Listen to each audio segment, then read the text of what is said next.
Hi, welcome to Math Antics. We've learned a lot about geometry so far, but there's one really important geometric shape that we still need to cover, and that shape is a circle. Since the invention of the wheel, circles have been extremely important to all humanity. Grog make wheel. Thanks, Grog. In fact, you probably see circles almost everywhere you turn. But mathematically, what is a circle? Well, in geometry, a circle is defined as the set of all points that are equidistant, or the same distance, from another single point. And the best way to understand what that means is to see it in action. So, here's a single point to start with. And now, let's start drawing points that are equidistant from it. This point is a foot away to the right. Now let's make another point a foot away, but in another direction. Let's say up here. Now let's make another one, also a foot away, but in another direction, right here. Now let's make another, right here. And another.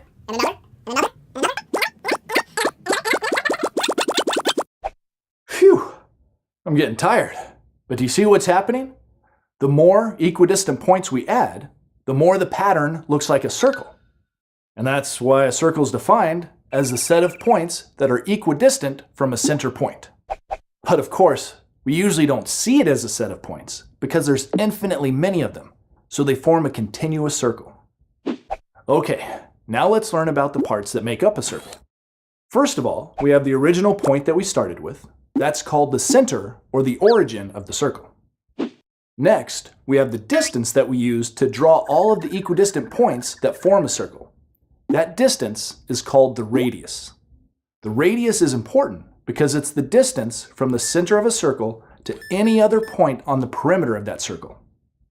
And even though a circle only has one radius dimension, you can draw as many radius lines as you want to.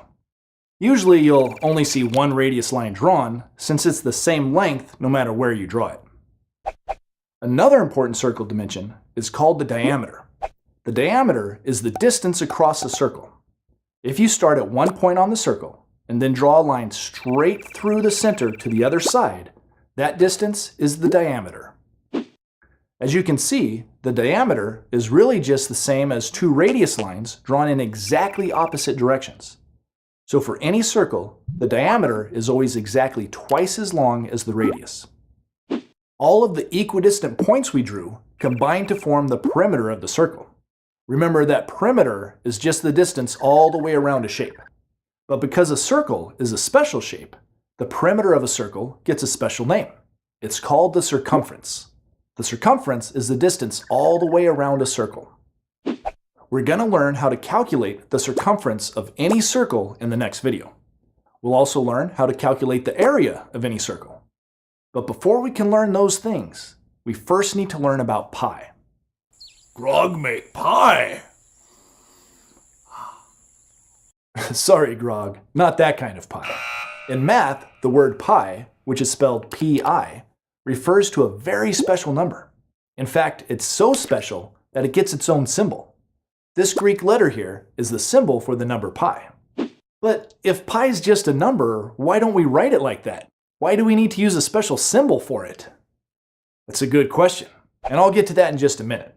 But first, let's learn what pi really is by seeing how it relates to a circle.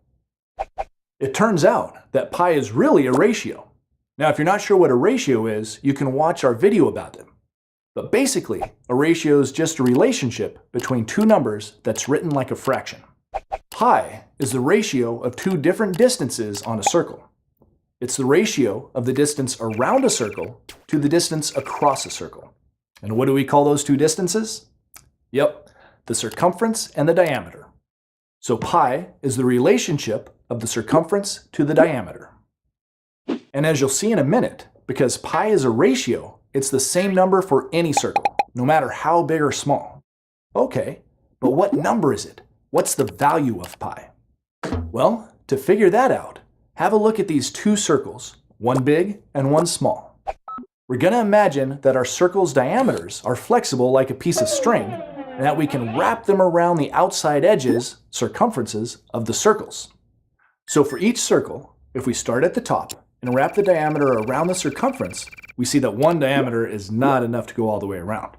So let's get another diameter and keep going where the first diameter stopped. 2 diameters still isn't enough to go all the way around. It looks like we're going to need to get a 3rd diameter and keep going. Oh, so close! 3 diameters is almost enough, but it looks like we're going to need just a little bit more to form a full circumference.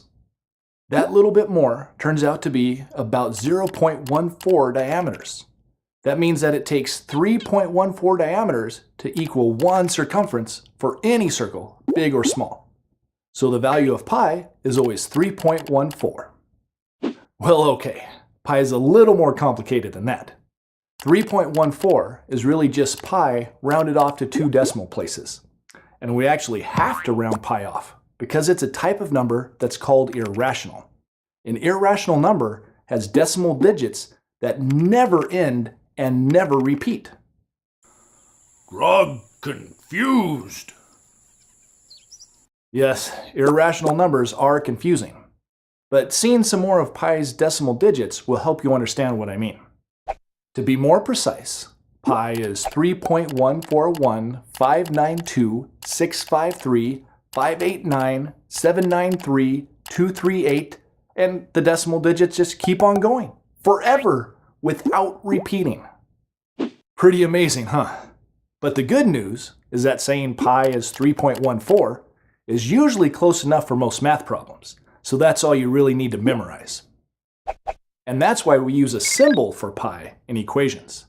We could write pi with just 2 decimal places, or we could write it with 5 decimal places to be more accurate, or we could write it with hundreds of decimal places to be super accurate, or we could just use the symbol to represent the true value, which is infinitely accurate.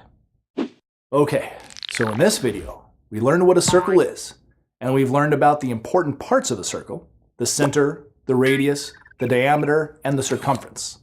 We've also learned about a very special number called pi. Pi is the ratio of a circle's circumference to its diameter, and its value is about 3.14 no matter what size the circle is. In our next video about circles, we're going to learn how we can use the number pi to find the circumference and the area of any circle. And even though there's not much math you can actually practice in this section, don't worry. There'll be lots of practice problems in the next section to make up for it. Thanks for watching Math Antics, and I'll see you next time. Grog good at math. Learn more at mathantics.com.